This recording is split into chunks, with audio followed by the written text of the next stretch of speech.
Welcome to the WagerTalk Podcast for the week ending September 9th. We've got a big show tonight. We've got a special guest in studio. We brought him all the way from the wrong side of the state of Pennsylvania.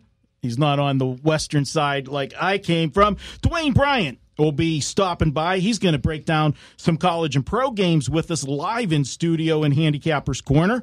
We've also got another guy in studio live, Sig. You might know him from our horse racing section at WagerTalk. He's going to tell us about what track he's going to be attacking next. Is he just finished the spa?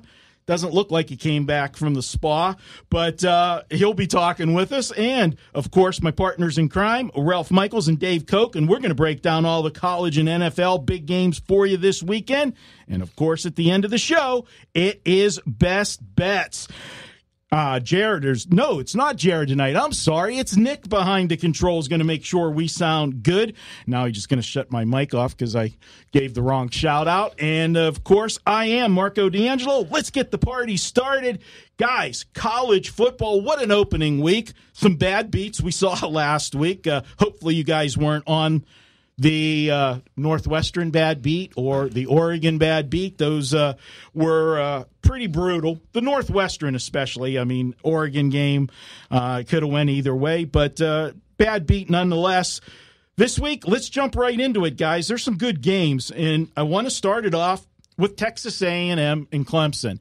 Now, Clemson, number one team, they rolled last week. They played a team in Georgia Tech that we said should struggle at the beginning of the season with that offense making the big switch. The Clemson defense looked as good as it always does, even though they put all those guys into the NFL. But they're going to get a bigger test this week, and that's Texas A&M. Texas A&M took them to the limit last year at Texas A&M. Can they do it again? Well, yeah, I mean, they can, and certainly the sharp market thinks they can, because there's been some pretty significant action coming in on Texas A&M this week, plus all the points. I'm not on Clemson, but I'm just not that enthusiastic about A&M for a couple of reasons, and chiefly among them is, and I can't document this or anything like that, but I have a feeling at some point Kellen Mond is going to put 7 points on the board for Clemson.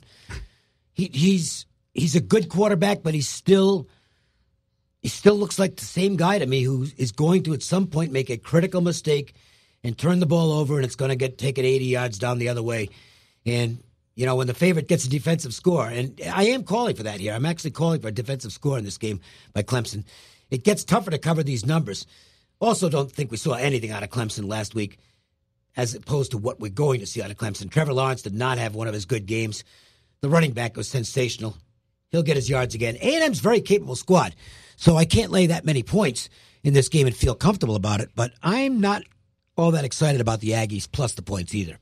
Ralph, we know that the coach for Texas A&M, Jimbo Fisher, second year there, has a lot of experience preparing a team for Clemson from his days at the ACC. Do you think that's part of what helped him last year in his game prep for Clemson last year? And they did put up some big yardage against a good Clemson defense. Now, you know, again, they reloaded, but you put three guys into the NFL like they did last year, you would think that they should have success against this year's team. Well, you know, you're talking about a Clemson defense last year. Those three defensive linemen could have been first-round picks the year before. So last year, you actually had NFL defensive linemen playing on the D-line. And yes, this D-line may end up in the NFL, but I don't think they're anywhere near what they were last year. Last year, they held Georgia Tech to 205 or 208 yards. This year, a Georgia Tech team with 8 returning starters, switching schemes from the option to the traditional offense with the new head coach, put up 294 yards. Yes, this Clemson defense is good. I think Kellen Mond has experience thrown for 400 yards last year with a 3-0 ratio. He knows he's coming in with confidence. It's going to boost his abilities quite a bit. You talked about Trevor Lawrence.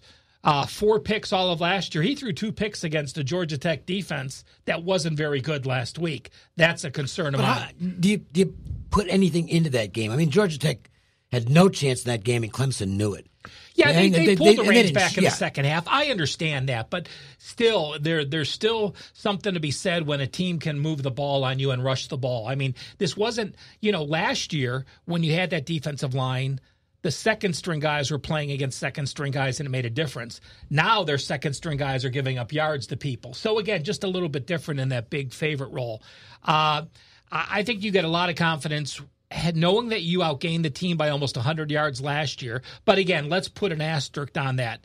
That was Trevor Lawrence's first road game. That was Trevor Lawrence's first game against a FBS team. That was Trevor Lawrence's first game against a Power 5 team. So, again, all of those scenarios is the reason why A&M at a 100-yard edge. I do like A&M. I think if they can keep it close. Jimbo Fisher, only 4 times in his career, has been a double-digit dog. He's 3-0-1 ATS in that role. All right, guys, let's move to the next game, and it is LSU at Texas. And, guys, anytime you're going to talk about Texas, and they're an underdog, and Harmon's the head coach, you got to talk about how good his record is at home and how good he is as an underdog. Is this a live home dog, or are we just going to buy everybody going to go blindly and follow that stat? I'm not following the stat. I don't care about it because I think in this game, I think you can put an L next to Texas in this game. They're going to have to play their best game, and LSU is going to have to play less than their best game because LSU is better than Texas. And I thought the number was short, and the market completely agrees. Now it's getting up to 6.5. Maybe there'll be some Texas buyback at 7, but there has been basically crickets on the Texas side in this game. And if you look at the two teams, I can't disagree with that. Look, LSU added. They might have made the best assistant hire in the country with Brady to run this offense, and boy, it looks like the players have completely embraced it. They've already got a great defense. They were electrifying last week. I know Georgia Southern, but they were still really good. Texas got what looks like an easy win on paper. But if you look back at the first half of that game against Louisiana Tech, Texas got 5 possessions where they could have scored points and got nothing. I think they turned it over on downs once. They had a turnover. They missed 2 field goals. It wasn't as good as it looked for Texas. And I think LSU, right now, I have them as the 3rd best team in the country behind the obvious first 2 in Alabama and Clemson. And I think LSU might be number 3 with a bullet. They might be good enough to crack that party. Now, they got a tough schedule, obviously. But, this team is flat out loaded, playing this Death Ray or Death Star defense or whatever the hell they call it. I don't care about what they call it. It's really good. Texas is going to have to play their best football game that they've played in a few years, actually. And I believe for them to win this. I agree with the line movement, and I like LSU in the game. Ralph, you look at Texas in that game last week. Here's what bothers me in the game. Louisiana Tech threw for over 350 yards in that game. They completed 33 of 54 passes. 3 turnovers is what cost them in that game. If LSU can move the ball the way they did last week, and again, it's a big difference in talent this week, but I like Joe Burrows, what I've seen so far from him. I know he was the transfer from Ohio State, and you saw him before and everything, but he's not the same quarterback that we saw before. Well, he has a year of experience. He has a year of really just team leadership. He really willed them to win a couple games.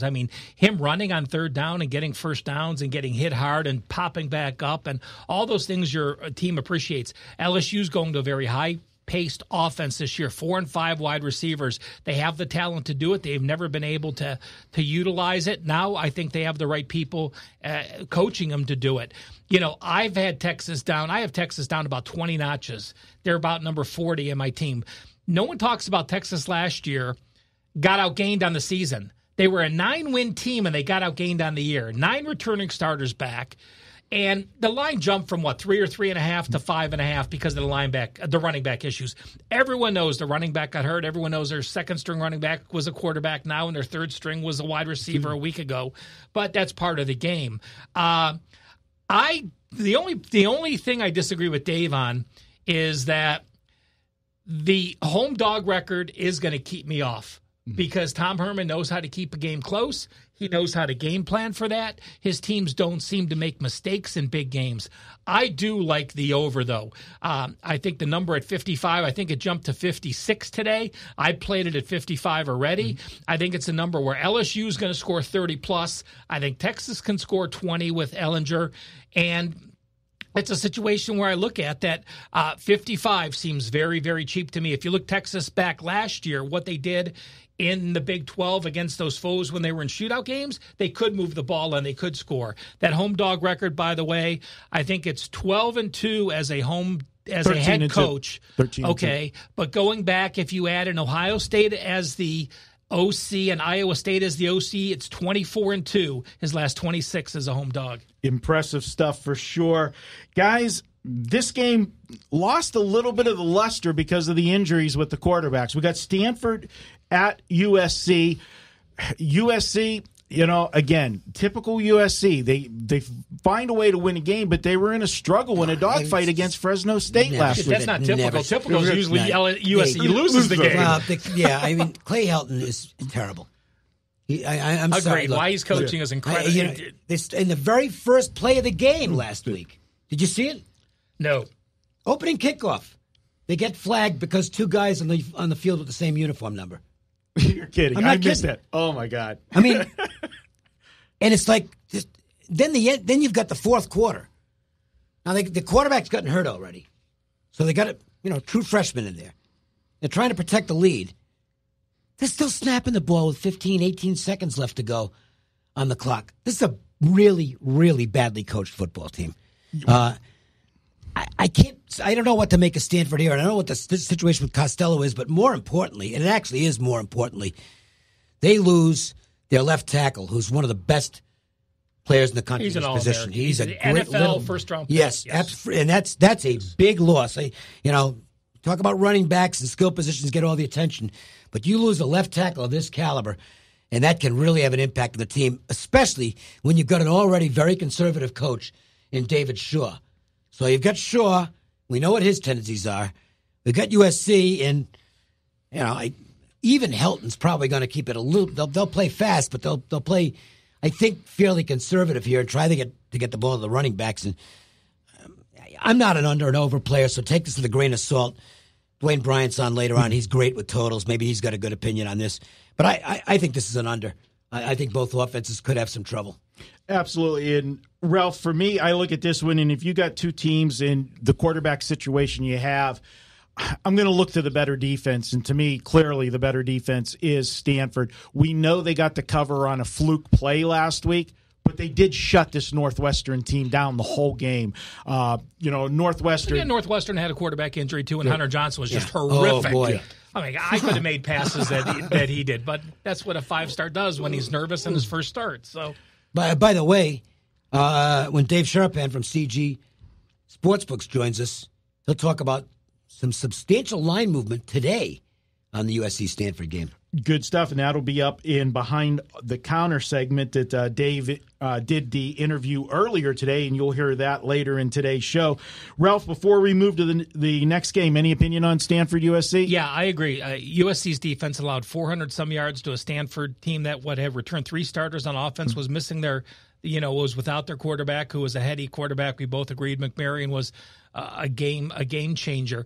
I agree with Dave on the under. You have to remember this.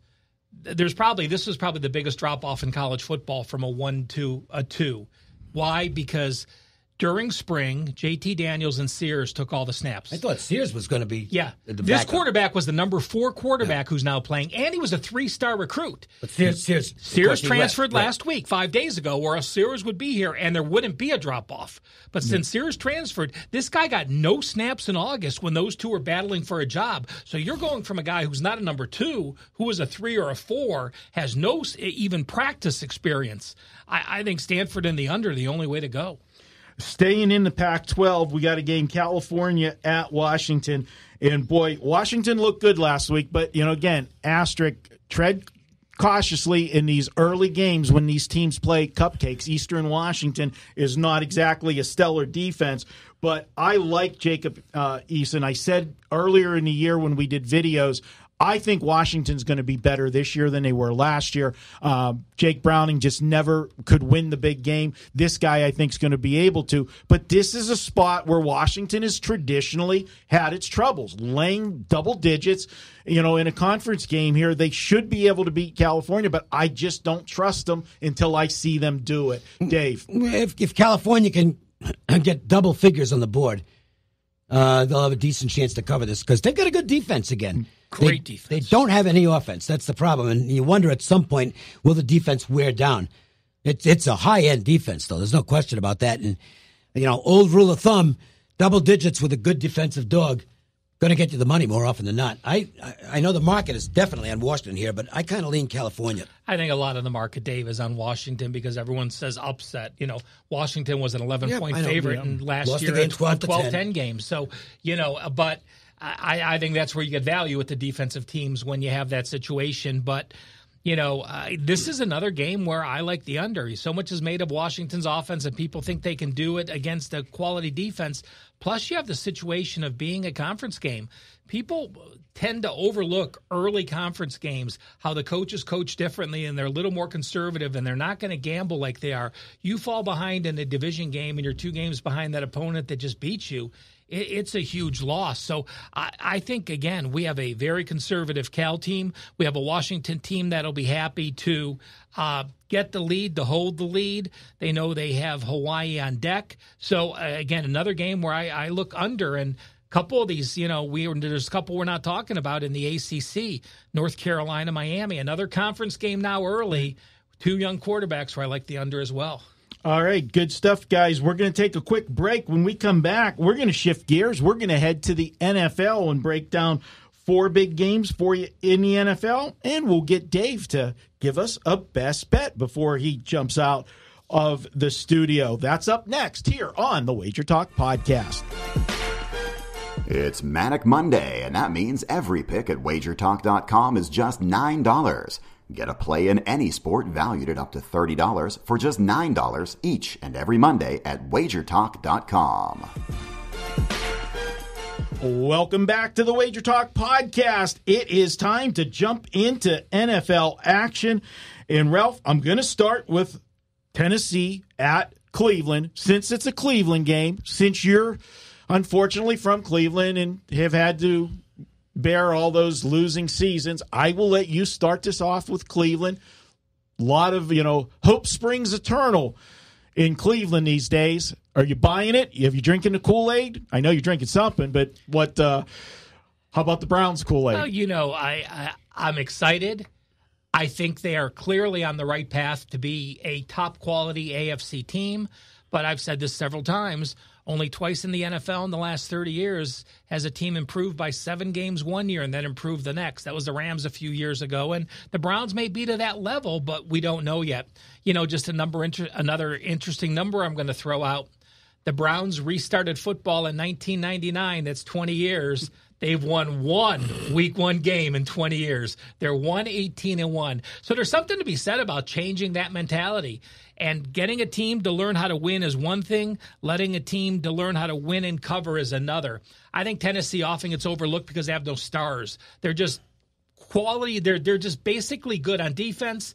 Lewin missing the first 4 games is going to be big. We talked about left tackles. Mm-hmm. Missing him is as big as it gets on the O-line. And I do love the Browns' defense. I'm going to look for a lower scoring game. I mean, everyone's so high on Baker. I think they're Beckham's still not 100% healthy. He talked about not being able to run today up to the speed he wants. So you're going to be out a couple receivers. You still don't have Kareem Hunt for the first 8 games. You have a Tennessee team that's going to try to run the ball and slow down the clock. And this Browns defense, I honestly believe they are going to be a top 5 defense as long as the offense doesn't do something crazy and end up minus 10 turnovers for the year. Dave, I'm going to throw out a stat at you with the Browns from last year. Obviously, the reason there's the buzz was with Baker. They finished the season 7-8-1. You look at the 8 losses that they had last year, 5 of the 8 losses were by 3 points or less. Yep. Okay, so this is one of those ones is the glass half empty or is the glass half full? No, the glass is clearly half full. Because people look and say, hey, if they just won half of those games, they would have made the playoffs, had a really good record. But I look at it and say, that's also the sign of a team that hasn't learned how to win yet to get But they to started that to next learn level. how to win in the second half last year. And they played very well down the stretch. Ralph's mad that I said it. I'm not mad you're sorry, Dave. I'm not mad you're saying that, but I'm saying they lost some games just because they were an 0-16 team and teams overlooked them early in the year. No one gave a shit about playing Cleveland. All of a sudden they started playing better and they got some games close. Right. So I don't think that has anything to do being competitive with a team that's looking look, I got to tell you something. If you really want to, outside of the Patriots, you can take the rest of the NFL and just dump the rest of what happened last season in the wastebasket because it doesn't mean anything the next year. It just doesn't, okay? I think the Browns are a good football team. I think the Titans are a good football team, too. I do have a concern about the offensive line missing. The Browns' defense is good. It's good. The D-line is good. Yeah. But I'm not completely sold on the Browns' offense, to tell you the truth. And I think Tennessee's defense could still be the best unit on the field. That's a good defense. Yeah. To me, the hype here, the hype machine, is giving you value in Tennessee. I think this is a field goal game. And if you can get 5.5 with with the Titans, I think you just take it. Marco, one more point. Sorry. Just a negative note on the Browns. If you look at who the Browns beat, it was a very weak schedule. Baker Mayfield last year against top 19 defenses had a 10-11 ratio. Although I'm going to give you a grain of salt there because, and I know they didn't do well last year, but maybe, I know it was blamed on all the injuries, but maybe they were also ahead of schedule because people overvalued what the 49ers did at the end of 2017, where they won a bunch of games, but they were a bunch of crappy wins against, narrow wins against bad teams for the most part, and they weren't ever, even with the injury situation, they weren't ever going to be as good as people thought they were going to be going into last season. And I have a feeling that, that you could be looking at the same thing with the Browns to a certain extent. I think they're going to be okay. I mean, they're better than Cincinnati. They look like a team that can compete for the playoffs, but I don't think they're going to win the division, and I don't think they're going to have an easy time this weekend. And I just can't lay 5.5 points with a team that's still learning how to win. I'm taking the points in this game. Yeah, I lean to the points too. And last statement, Marcus Mariota, this is a make-or-break season for him. He's in the final year of his contract. He's also got arguably the best backup in the league in Tannehill. So if I got to tell you, I know Mariota is going to be the first stringer, but if he doesn't play well, they're going to get him out of there. He's going to be gone anyway at the end of the year. So they'll just say, "Fine, Tannehill, you take over." It's time. And moving to a good game, guys. Atlanta at Minnesota. Here is a game where you've got one team that looked absolutely horrible in preseason and doesn't care, and they don't care, playing a team that looked great in preseason that always cares. And so it gives you a false perception. Except for the last 5 minutes, the goddamn Buffalo game in Week 4. 23-6. How many people are even looking at what they did in the 23-6. They're the average Joe. 5 minutes to go in the game. It's 23-6 Vikings. I'm laying 2.5. I got a good number on the game, and I lost. 23-7. 21 points in the last 5 minutes for Buffalo in that game. It was disgusting. I don't care if it's a preseason game or not. I'm going to throw one stat out at you, and I realize this is week 1, so everybody's 0-0. So we technically don't have a winning team here, but the Atlanta Falcons are a winning team. Kirk Cousins, in his career, against winning teams, straight up, 9-20-1. I'm not laying points with Kirk Cousins. Okay, here. Mike Zimmer, head coach, Vikings, as a home favorite, 21-6 against the spread. Okay, he is. But I'm going to point two things out there with the Vikings and at home in their records. And he has a very good record in week 1. Okay, obviously he has a good record overall, so he's going to have a good record in week 1. But especially in week 1, you get that jacked up crowd, the home opener. I mean, everybody's excited for the home opener. Teams come in there that are not accustomed to playing in domes, and it's a huge advantage for the Vikings. They don't have that big advantage here because the Falcons play in a dome. They're not going to be as intimidated, and they'll be able to do their snap counts and everything. They know how to go with a silent count. I think it takes away some of that built-in advantage that the Vikings have over other teams playing a team like the Falcons here in Game 1. I don't have much of an opinion in this game. I think the number's about where it ought to be. Minnesota, small favorite. if there's one advantage for Atlanta, the old pro is back on the team, Matt Bryant, and he can still kick field goals. I don't know if anybody in the Vikings can kick field goals. Yeah, it's been an issue. Now Bailey's got the job back again. They didn't want him. That's why they traded away a fifth-round draft choice and then cut the guy because he wasn't any good. And that could be the difference in this ball game. A missed field goal. Absolutely. I agree. I'm looking at I play the game. It's Atlanta plus the points. Julio Jones concern you not being there? Obviously, that's a concern when you lose an all-world guy because that takes away two players because he would have gotten all the double teams. So now, right, the one's the two, the two's the three. Right? Yeah, exactly. So it does have a trickle-down effect. But again, I just think that this line is a little bit too high, and I think it has a lot to do with a little bit of the perception, whether it be good or bad, false or not, from the preseason. People look at it, and Atlanta looked terrible in the preseason as they do every single year. Moving to the last one, guys, and this is a great one. Dave, me and you going to butt heads here probably. Pittsburgh Steelers at the New England Patriots. You're under a misconception that I'm a Patriots fan. I'm a Red Sox fan. Okay. I haven't given a rat's ass about any team in the NFL. But basically, I've been involved in gambling since I was a little kid. And the NFL is a gambling league. It always has been. And I stopped. I don't care about. I couldn't care less. Are you going to root for my Steelers then in this one? I root for who I bet on. That's it. And back in the old days, I used to root against whoever ever. If anything, I was rooting against the Patriots. Yeah. Because, you get a lot of Patriots money back in New England, and I didn't want them to win. I don't really care that much about the Celtics. I like the Red Sox a lot, Bruins, and, that's pretty much it. So we're not butting heads here. And, in fact, my future, the one future I have this year in the NFL, is on the Pittsburgh Steelers. Here we go. Pittsburgh Steelers. Ralph, I'm going to jump in because I got an opinion on the Steelers. I like them to win the AFC North this year. This is a spot, this first game, defending Super Bowl champs.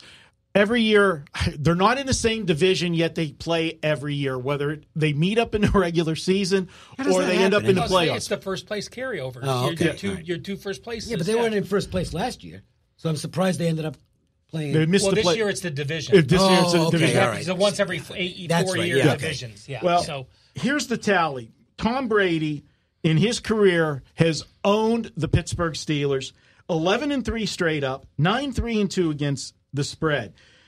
Big Ben, we talk about the Steelers and their problems with under Coach Tomlin of how this team always played to the level of the competition, which when we talked about that is when they were playing bad teams. They always seemed to have a flat game, and the Steelers would be life and death with a team that they should have blown out.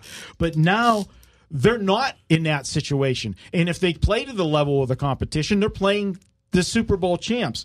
And when you look at Big Ben in his career in the role of an underdog, 34-18-3 against the spread, 30-25 straight up in games that they're an underdog. So this Steeler team does rise to the occasion when they're supposed to lose. I have a rebuttal stat. Go ahead. Let's not forget, New England, the last 6 years at home, 51-6 straight up at home, 40-16, 71% against the spread at home. You know what?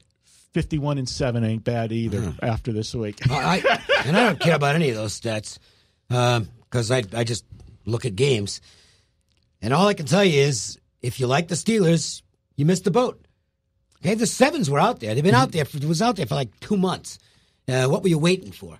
Now it's 5.5. So to me, you can't bet the Steelers now unless you know nothing about value.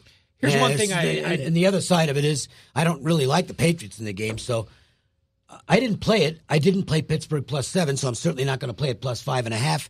And I think the Steelers are going to compete, though. I didn't bet anyone in the AFC North, but I would have bet Pittsburgh. We've talked about this, that I didn't think the Browns can make that step and take another step. So I also think the Steelers are better without the two pains in the ass. Yeah, absolutely. Without the distractions. I'm going to tell you something. The smartest thing the Raiders can do is just tell him to get the fuck out of here. Okay? He's a pain in the ass. Yeah. I don't care how talented he is. He's a distraction, and he's worth more to them gone than he is there. Okay? And by the way, if that's the way you want to be, don't come to Las Vegas with him if you happen to still be on the team. I hope he's gone. Huge underdog to be on the roster when they come to I think they're going to Vegas. try and get rid of him and save a bunch of money in the process. I don't think anyone will take him right now. I think they might get a third for him, maybe a second. They ain't getting a first for him. Yeah, that's what I'm saying. No one's gonna pay for him at this it's point. just unbelievable, this guy. So anyway, I lost track of what I was talking about with the Patriots. Oh, you said that the pains in the ass is out of the Steelers are better. Oh, yeah. I think the Steelers are seriously motivated. The middle linebacker is a stud. Yeah. Okay? They're going to be a better team than they were last year. Yeah.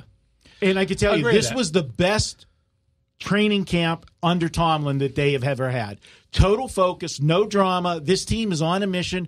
They're playing with a chip on their shoulder. And Big Ben has something to prove. I mean, Antonio Brown took some really good parting shots when he left town at Big Ben. What a surprise that is. And this is a team on a mission, and I think this would be one heck of a statement game for the Steelers to go into New England. And I'll tell you, if they somehow pull it out and get that win against New England, I think you might know where I'll be going the week after with the Steelers after that. One negative stat for the Patriots, and this isn't huge negative, but, Sunday night game is the biggest game there is. And the Patriots, since Sunday Night Football has started, 10-11 straight up on Sunday night. So they have lost a few of those games. By the way, let's call it straight. Bill Belichick cares about us less. I'm not saying he doesn't care about it, but it's week one. Yeah. Belichick's teams are at their best in December. Yeah. That's when it's okay, now it's time to get serious. So, I don't know, do you see the Patriots at their absolute best here? Pittsburgh was also the last team to beat New England. Yeah. Week 15 last year was 17-10.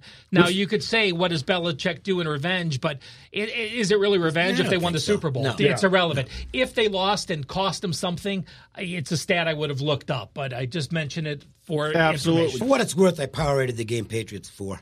Okay.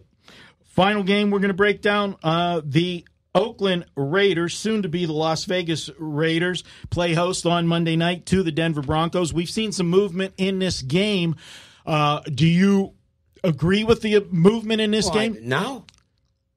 Denver's going to get the money now. Absolutely. Well, they're ready too. Yeah, I mean, it was pick 'em earlier, and now the Brown stuff comes out. And the problem with it is that I think that Brown's being completely overvalued by the market. So to me, you're going to end up getting value on the Raiders in terms of the power ratings. But I don't know what impact it has on the psyche of the team. I don't know. I'm not going to guess. I mean, I'm saying long run, I think the Raiders are better off without him. But short run, it might be something that really disturbs them this week. Good thing they have peacemakers like Burflicht in there to help break up the fight. An upstanding citizen like that who knows how to keep composure in the lock. You know what, Marco? This is a game I'm just going to say simply pass. I look at the teams, and Denver's so new, and, Oakland went through this transition.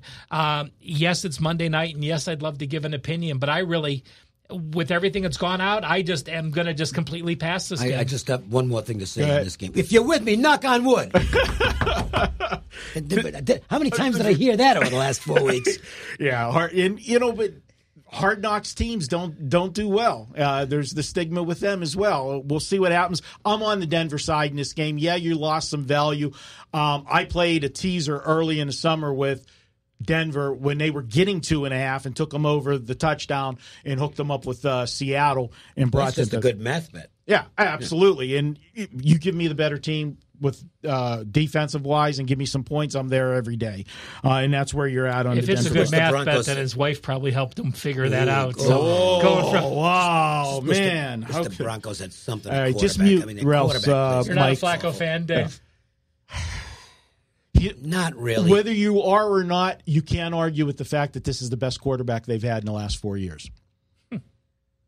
Sad statement. Yeah, I guess. Well, yeah, I guess so. But that's not saying much. I mean, I thought he declined last year. I mean, he can't move in the pocket anymore.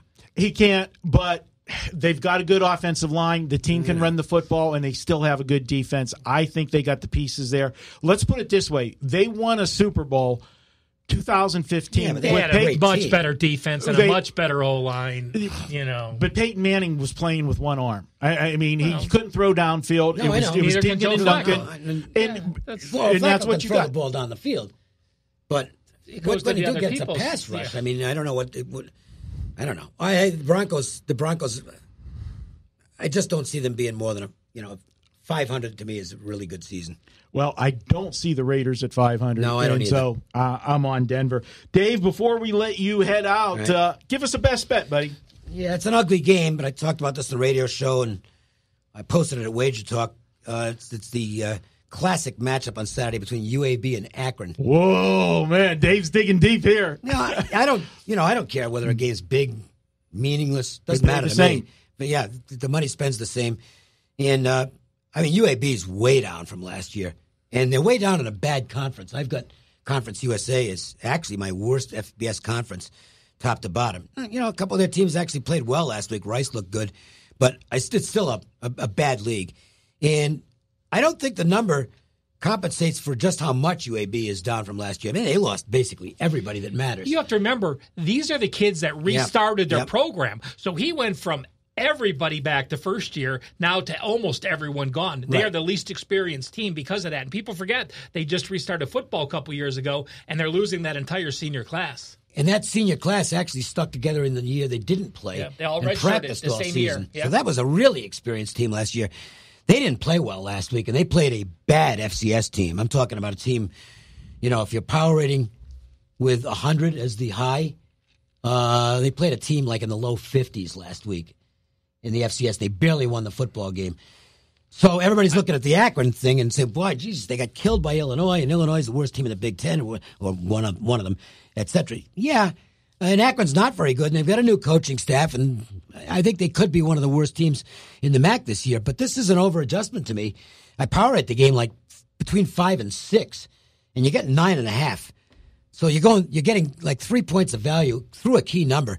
That's a take for me, and I'm on Akron plus the points. Yeah, Akron's going to score 14, 17.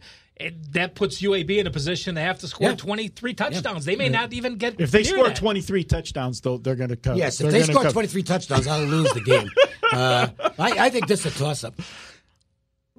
So there you go, Akron plus the points. All right, good stuff, Dave. We'll let you run. I only swore once during the show today. All right, you dropped it was a Kelly swear. Big one. It was a big one. It was a what? It was a Kelly swear. All right, you dropped the F-bomb. Wait, did she do that?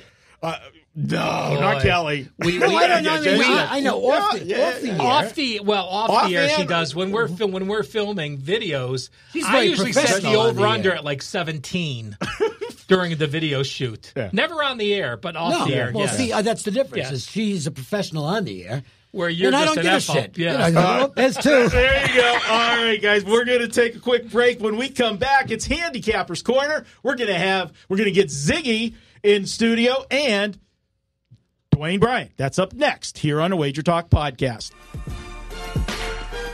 Every Tuesday, WagerTalk.com offers a best bet selection from its hottest handicapper. It's a great way to introduce yourself to WagerTalk.com with a big best bet winner for just $2 on $2 Tuesday. Welcome back to the Wager Talk Podcast. This is part 1 of Handicappers Corner, and we wanted to do a quick interview with our horse guru next to me now. But I am a part-time guru on the site because I've got to do other things, and you're going to be doing the horse racing for us, Zig. You can follow him at SIG Las Vegas. That's SIG Las Vegas on Twitter. And good opening meet. We just brought you on for the spa. And if anybody knows our boy Zig, he lives at the spa, man. You know What's that. Spa? I don't get it. Saratoga is known as the spa. Oh, okay. All right. And, thank you. See, not all of us are horse knowledgeable. No, some of us are just horses' asses, but that's you okay. can say what you want, but there's people out there that don't know what the spa is. So you pick away, but I just corrected you, and now you're trying to deflect. I understand. Go ahead. It's good. Yeah. All right. Say Saratoga's done, and you're not a handicapper that tries to handicap 10 different tracks at one time. You signal in on one track, and you do it. What track are you going to? They're starting tomorrow. Tell us about it. We're moving to the Belmont Park. We're moving to Belmont Park for the next few weeks here until Keeneland kicks off.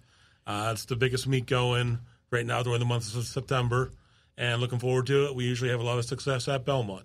Yeah, and I know you're a guy that loves Keeneland, and I told you a few years back you got to make the trip in person down to Keeneland, and you did like that one. And I always say my two favorite tracks were Keeneland and Delmar, and you've been at both.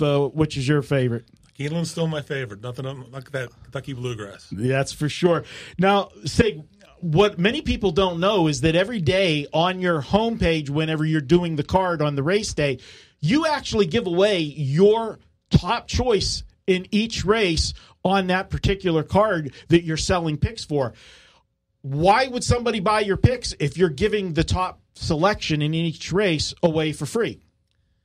When they buy the package, they're going to get a lot more value out of it. You're going to get my full card selections, which are going to include my top 3 selections for each race on the card, an alternate in case of a scratch, usually multiple daily double plays, exactas, trifectas, pick 4 and pick 5 plays of the day. Also, my best values and best bets on the card.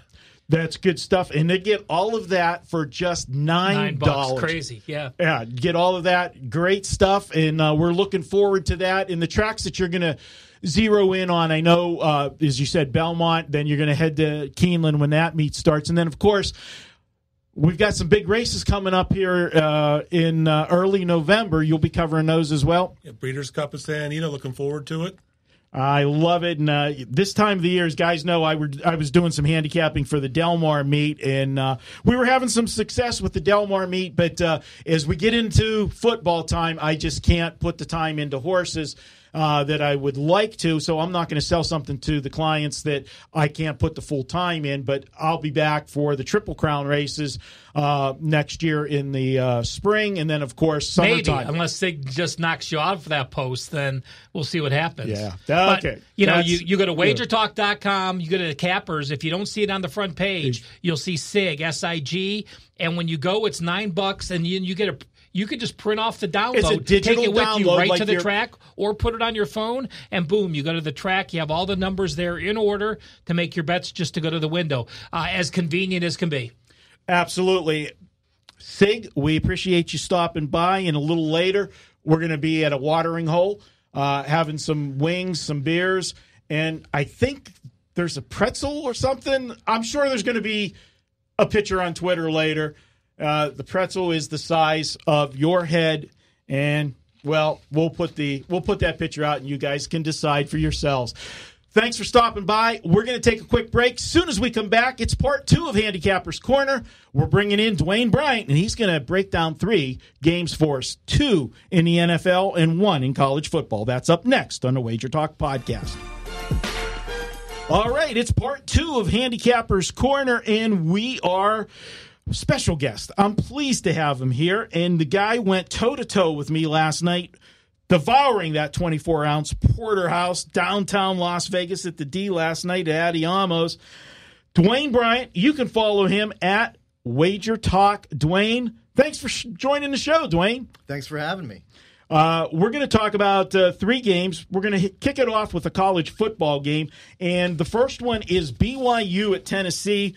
Obviously, last week, these two teams both did the old crap the bed last week. Tennessee, big favorite, loses the game. How do you see this one, Dwayne? I'm leaning BYU in this one.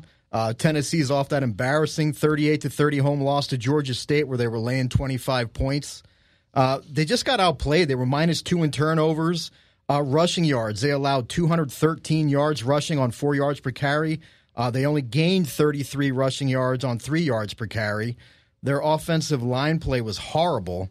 And if that Tennessee inexperienced defensive line gave up 213 rushing yards to Georgia State, they could be in some trouble in this game.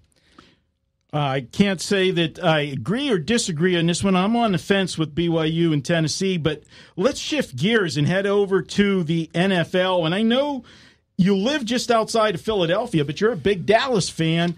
You follow them. They're at home. They're laying a touchdown to the New York Giants.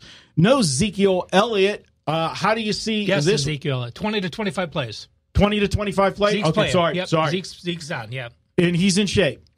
Well, we'll see. Okay. They said they looked at him. He worked out one day with them, and they said, yeah, we're going to put him out for 20 to 25 plays. All right. I'll take the under on the 25. How are you seeing this one, Dwayne? Well, I mean, these two NFC East rivals, they meet in week one almost every year lately. And so they know each other well, and it tends to lead to lower scoring games early on. So I'm looking at the first quarter and first half under for both of those. You look at the games where they played each other in week one, the last 5 times under Jason Garrett. Week one, Dallas versus Giants under Garrett. All the first quarters have gone under. The most scoring in one of those games was 3-3. You look at the first half, the first halves all went under as well. You look at the Giants under Eli Manning in week one, the last 4 years, he's obviously on the downside of his career.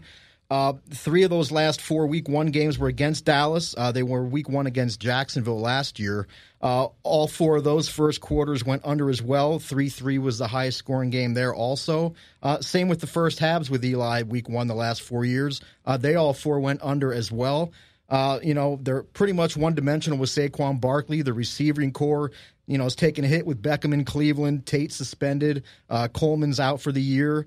Dallas has good young speed on defense. I think they can hold them down early, and I'm looking at the unders there. I can't say I disagree. And with the news of them giving Zeke some plays in this game, I think that would tend more towards the under as well, more conservative game plan. Last one on the docket, buddy, Kansas City at Jacksonville. We know what Kansas City did last year, but there's a new sheriff in town. No more Blake Bortles. In comes the Nick Foles era. Where are you going on this one? I do like Jacksonville plus the points in this game. Anytime I'm getting the better defense at home plus the points, it's going to get my attention. Jacksonville, obviously the much better defense last year. I don't think much has changed there. Jacksonville head coach Doug Marrone, his NFL head coaching career, he's 11-3 ATS as a home dog, 4-1 with Jacksonville, 3-0 last year in that role. These two teams met last year in Arrowhead, tough place for any visiting team to win. Kansas City beat them 30-14. That game was 20-0 at the half. And that pretty much took Jacksonville out of their game. They're a team that likes to pound the football and lean on their defense. And getting down that much early, it just took them out of it. Bortles had to throw 61 times, which is never going to be good. Threw 4 interceptions in that game. Now, like you said, he's gone, holding a clipboard in L.A. Nick Foles is in, definite upgrade there. That game last year, though, Jacksonville didn't have their star running back, Leonard Fournette. Kansas City did have theirs in Kareem Hunt. And that Jacksonville defense did actually really well against Pat Mahomes. He was only 22 out of 38, no touchdowns, 2 interceptions. And I think Jacksonville's got the motivation this time around. They were 5-11 last year. They're going to be out to prove that was a fluke. They were in the AFC title game the year before that. This time the Chiefs might have the hangover as they lost the AFC title game in overtime at home to New England last year. Again, motivational edge, I feel, is Jacksonville. I like them with the points. One stat I'll throw in there. Losing, the AFC loser is about a 35% play, the AFC championship loser, week 1. We know that the Super Bowl loser, I think, is 3-16-1 against the spread. But the AFC loser as well has done poorly as well. Maybe that's just people with having a bullseye on their back coming back as well. So great stuff, Dwayne. Hey, Dwayne, we like having you stopping by. And you can follow Dwayne, as I said, on Twitter at WagerTalk Dwayne. You can find his plays at WagerTalk.com. And, guys, we're going to step out for a quick break. When we come back, we're going to have Behind the Counter segment with our friends at CG Technology. All right, guys, it's our weekly segment of Going Behind the Counter. Earlier today, Dave Cokin on the Las Vegas Sportsline radio show interviewed our buddy Dave Sharapan from CG Technology. Here is that interview. Right now, Dave Sharapan, part of the great team at CG Technology Sportsbooks. Hi, Dave. How are you? I'm good, Dave. How are you? Good. Tell me about last night. You guys, you were out at a seminar at one of the local spots with a lot of really good talent in terms of handicapping. How'd that go? I was actually. I stopped up at the Rampart on the way home, and Vinny was there, Vinny Molio, and Bruce from the Gold Sheet, and the guys from the Rampart as well. So, yeah, it was interesting. It was just an outlook on football season. Brett Musburger hosted it. He tells some great stories, Oh, Dave. yeah, you're not kidding.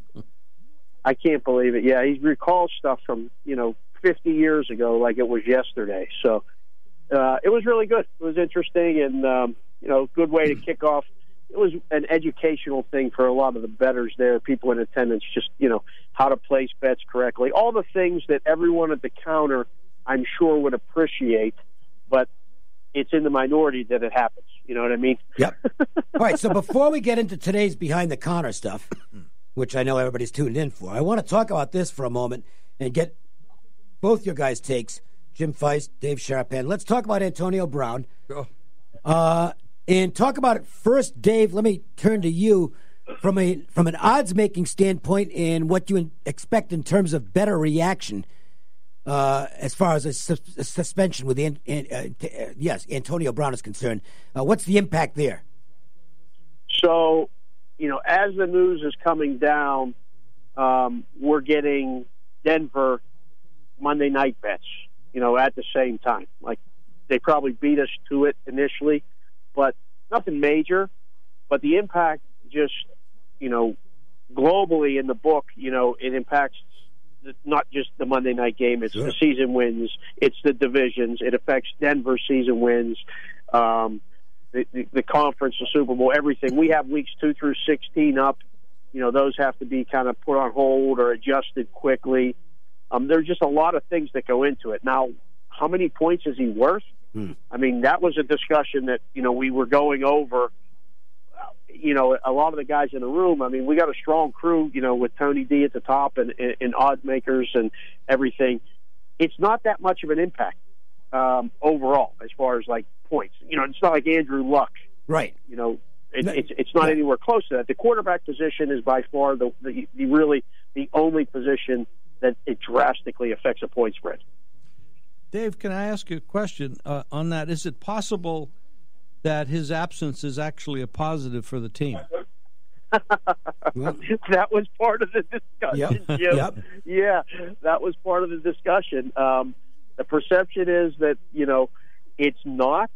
But, I mean, in reality, has he been with the team at all? Has he practiced with them? I don't even think he put the helmet on. It took him long enough to actually get the helmet, and I don't think he wore it. So I'm with you, Jim. I don't think it's actually a bad thing. But, again, it's still the Raiders, and we'll see what happens. I would think that, they're all professional athletes, and they're all very good at their craft. And I would think that they resent somebody trying to steal the limelight, being in the press, taking all the attention away from everything else the team is trying to do. And not caring about the team. It's pretty clear he doesn't care about the team. Not at all. I wouldn't want him on my team. You could not pay me to sign him. I have one future this year. And I thought it was the best value out there. And it's still out there, like plus 1,800 to win the Super Bowl, plus 900 to win the conference. And that's the Pittsburgh Steelers. I'm not saying they're the best team, but I think they're better than they were last year because they got rid of the two pains in the ass. And at that price, I thought that offered the best value. Well, there's no one happier that he's not their headache than the Steelers and the whole organization.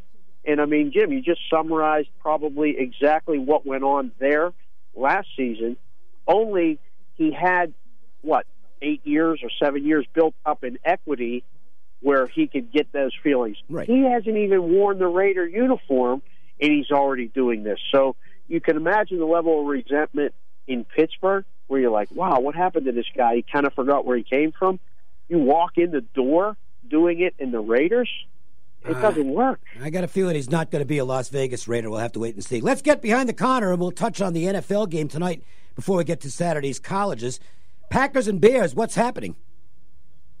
Packers and Bears so far has, the line's been up forever, and we've taken, a lot of bets both ways, but recently this week, we took, it was about almost a $40,000 play on the Bears.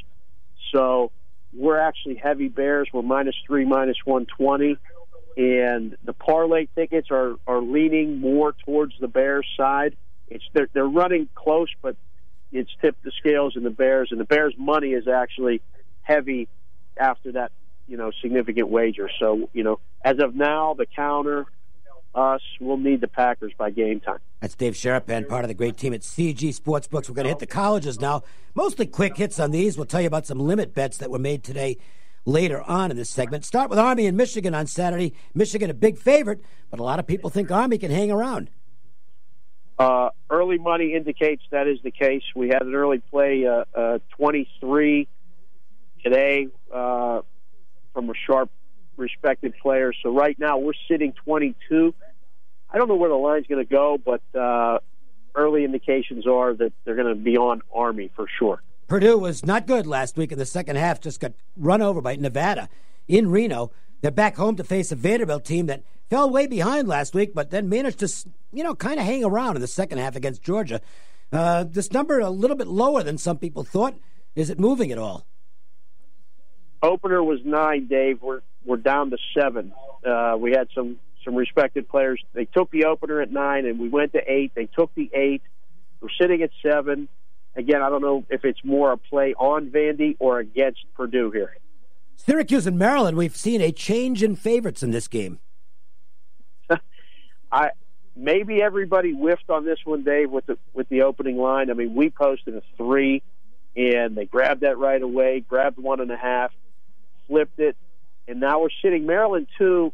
And our guy Tony, he's really leaning that this one's going to go back the other way by kick, and Syracuse will be a small favorite. So we have our eyes on that one, behind the counter as well. West Virginia taking on Missouri. The Mountaineers didn't look real good last week, winning against James Madison, but wasn't a great performance. But they were better than Missouri in terms of the result. Missouri with a disastrous loss to Wyoming, and they just got killed on the ground last week, which was really surprising.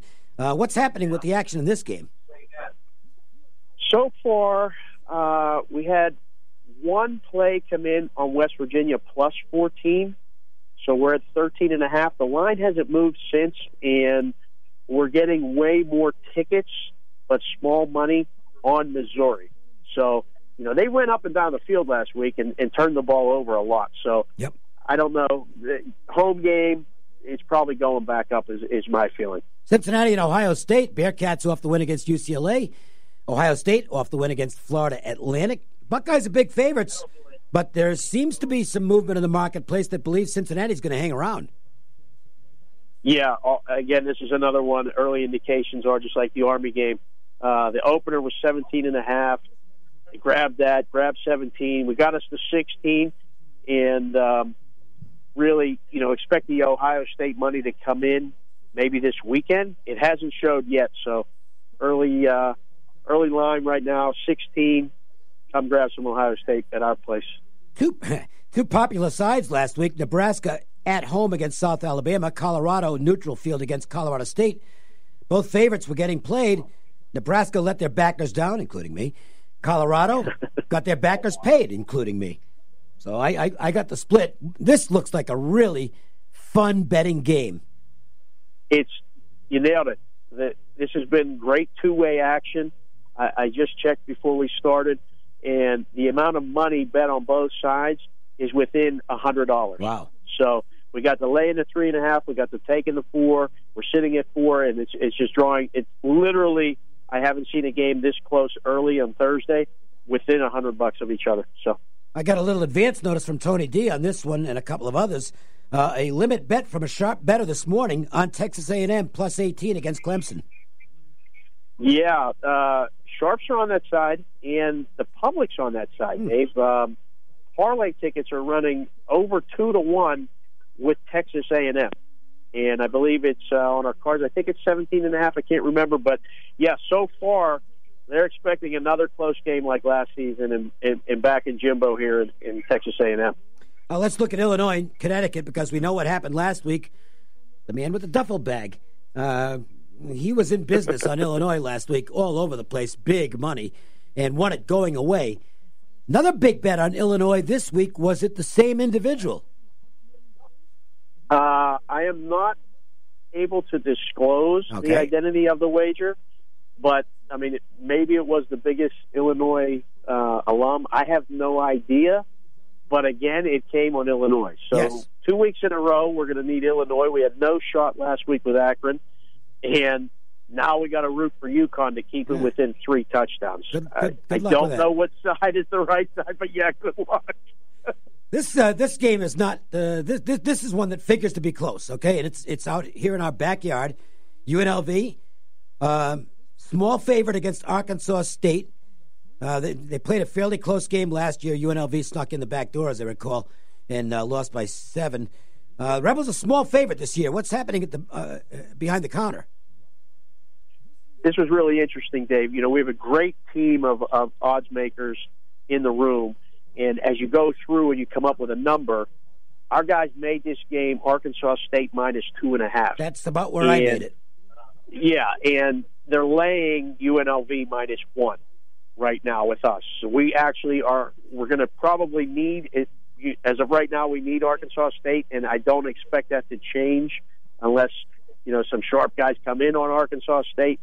UNLV has been the choice, maybe locally. I don't know what exactly, but hopefully we'll need Arkansas State by kick. Well, I'll be rooting along with you in that one. San Diego State and UCLA, neither team impressive last week. San Diego State barely gets by Weber State, 6-0 the final score. And I don't think I have to remind people how bad UCLA was. They match up here. Rocky Long always gets attention as an underdog. Is that the case this week? Not yet. Okay. So far, it's all Bruins money. It's mostly public money. There hasn't been any major plays, anywhere close to limit plays on this game. The line is right, 7.5, probably going up to 8 at some point. But as of right now, we need the dog. BYU and Tennessee. I backed BYU last week. That didn't work out very well. They just got run over in the second half. Tennessee had a disastrous performance against Georgia State. Safe to say they both laid a couple of real stinkeroo eggs last week. What's happening this week as they match up with one another? I see the line is definitely moving. Yeah, I think the feeling is that Tennessee was such a surprising big upset that it can't happen again. So early play was on Tennessee minus the 3, and we're sitting at 3.5. I don't know. No one's really running to the window to bet either one of these teams, but we'll probably need the Cougars again by kick. Well, here's a game that's got a shot to be the high-volume winner on Saturday. LSU and Texas. Herman with the amazing numbers as a home dog, or as a dog, I should say. LSU was spectacular last week against Georgia Southern. LSU is the line's moving up. Is this lopsided action here? Understatement. I feel like we're in Baton Rouge. It's been, they laid 4, they laid 5, they laid 6, and we're sitting at 6.5. All the talk about Herman being great as a dog, it hasn't gotten to anyone that has accounts with us because no one's touching the game, at least at this number. So I'm assuming when it gets to 7, if it gets to 7, we'll get the play back.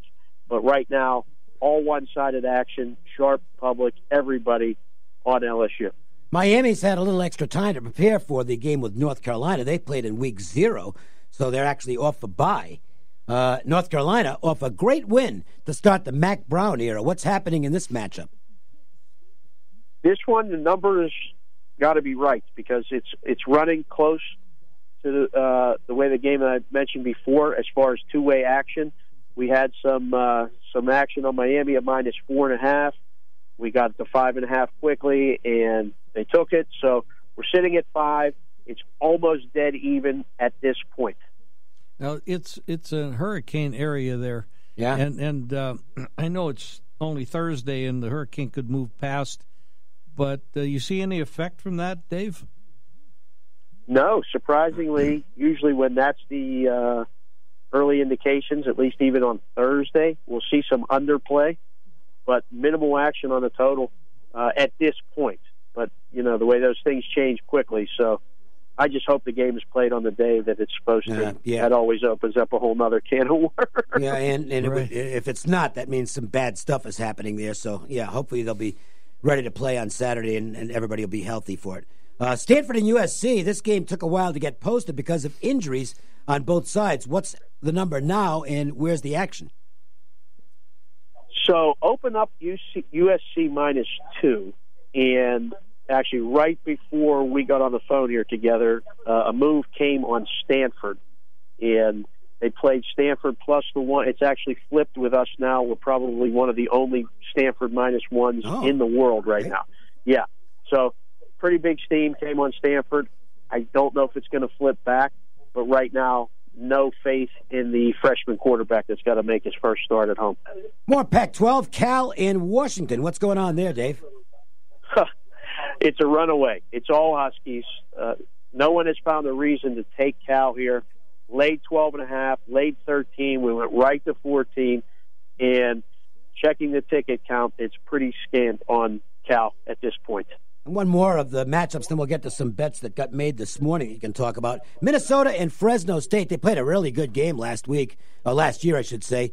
Both teams involved in close games in the first week. Fresno State hung in against USC. Minnesota, they had a challenge against an FCS team. This looks like one of the better games of the week. I don't know if it's going to be a big action game, though. Surprisingly, with it being the late start on Saturday, we have more action than usually we get at this point, and it's been on Fresno. Fresno plus 3 was a play. We're just leaning a heavy 3 right now, debating on the next move, because the public money that's shown so far has been on Minnesota. So maybe the line's right, and we're just going to bounce it back and forth on the money. Dave, a couple of bets that got made this morning, limit bets on a few games. One of them was Florida State. Another one was UL Lafayette. Talk about those two. Yeah, UL Lafayette against Liberty, that one came in first and jumped the line up to, I believe it's 14 right now. And Florida State, I don't know, Dave, that one, coming off their result last week, I guess, against Louisiana Monroe, it's a big class difference. And they laid the number there, laid the 21. So those are the two games. I mean, again, it's games that you don't expect like that where you get the limit plays. So those ones, they make your ears perk up a little bit when those come in. Also, a nice size bet this morning on the Ravens to win the Super Bowl, and I mentioned that because I think you're higher on the Ravens than just about anybody, and this is one of the reasons you really want to get that CG account, because on futures, you're just going to get better value at CG than you're going to get in most stores. It's as simple as that. 50-1 on the Ravens is pretty good. Yeah, it's crazy, Dave. I mean, you know Tony, and that's his baby, is the futures, and literally adjusting prices every day. I mean, the baseball has been fascinating with the way the wild card has gone back and forth. But the NFL, with a lot of money and a lot of people coming to town this week, you'll find we will have the best price on teams like that. And not just the teams that, supposedly can't win. It's teams like the Ravens that can win. You'll find, the Panthers that can win. All over the board. I mean, like you said, the Steelers were 20-1 this morning. They've since ticked down to 19-1, but there is a lot of value on our futures across all sports. Yeah, and that was the best. It still is, I believe, the best price around on the Steelers. And if that's not enough, if you want a further inducement, well, we got a good one for you at CG, because you've got a dollar-for-dollar bonus right now up to $100. Correct, Dave. We're doing a $100 match for all new mobile accounts in Nevada. It's running up until through mid-October, but the time is now to jump in for football season. Get in, sign up, any one of our properties, and it just adds a whole new dynamic to your wagering options. And again, 2019, you have to have the apps. And, of course, viewing options, because it's a lot of fun to go and hang out and watch the games. Once you've made your bets, get down there and get into the scene at some of the sports books around town. It's just great. And CG, you guys have got some fantastic viewing parties. Yeah, if you're down on the Strip, obviously, between the Venetian Palazzo, Cosmo's a great spot. Not just for watching the games, but for watching the entire scene. Yes, it's always fun. And then off the Strip, we got the Palms, the Silverton, the Hard Rock. You can go to any one of our venues and find what you're looking for as far as enough screens to see the games. Ideally, you get everything you need right there. Good stuff, Dave. And we're going to do it again tomorrow where we'll go behind the counter with week 1 of the National Football League. We'll also find out how the result went tonight in the Packers and the Bears. Thanks. Good stuff, Dave. Really appreciate it. You got it, guys. Thanks, Jim. Thanks, Dave. We'll talk to you tomorrow. Welcome back to the Wager Talk Podcast. It is Best Bet time. Ralph, where are we going to go this week for your best bet? Short and simple for me, Marco. It's a game we talked about. It's LSU and Texas over 56. The offenses are going to be explosive. Texas not having a running game is going to be forced to throw. I think we're going to see a game in the 70s. All right, I'm going to go with the total as well, and I'm looking at the Nebraska-Colorado game. I'm going to take this one over 65. If you remember, these two teams hooked up in week 1 last year, and that was Adrian Martinez's first start, true freshman, also first game under Scott Frost. That was a bad game for Nebraska. Turnovers, -3 in the turnover margin, but they still only lost 33-28. Look for a high-scoring game this time around. Once again, we're going to go over the 65 as our best bet. I want to thank all of tonight's guests on today's podcast. Sig Las Vegas, Dwayne Bryant, Dave Cokin, Ralph Michaels. And I want to thank you guys, our listeners. Without you, we wouldn't have a show. Until next week, I'm Marco D'Angelo. Let's cash some tickets.